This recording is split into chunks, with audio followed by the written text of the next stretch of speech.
Okay, this is video number 1 of 2 I will do on how I ran the trunk popper solenoid in my car, as my car did not have one.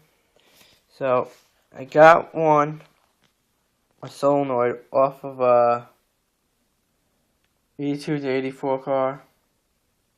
My car is being an 83. So I mounted the solenoid.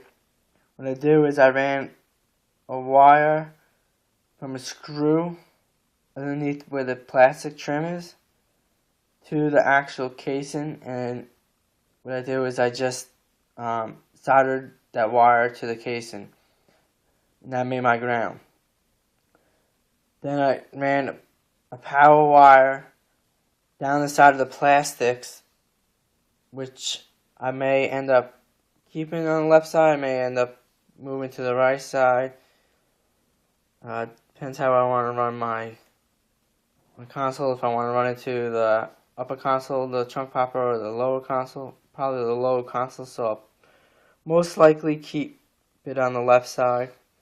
But I ran the power wire down the left side of underneath the panels right now.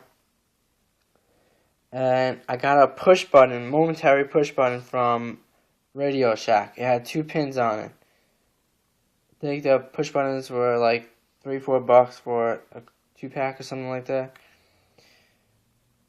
And that power wire went right to one terminal.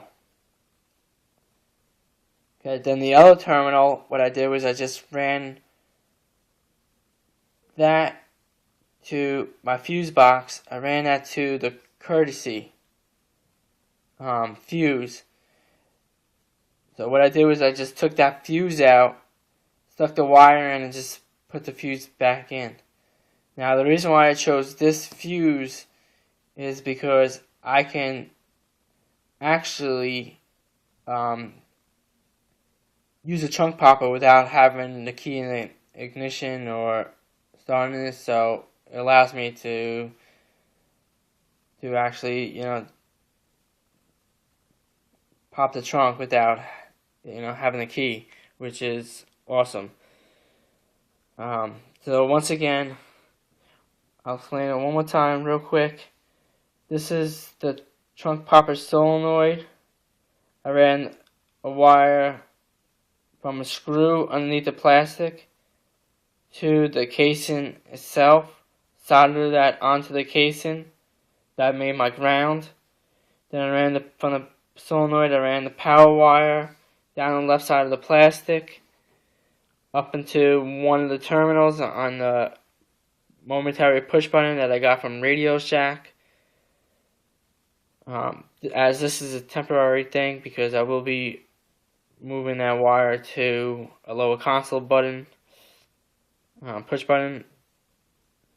And what I did was I ran from the second terminal to the fuse box of the courtesy, because this allows me to pop the trunk without having the key in the ignition. So hopefully this helps. I will do a video shortly on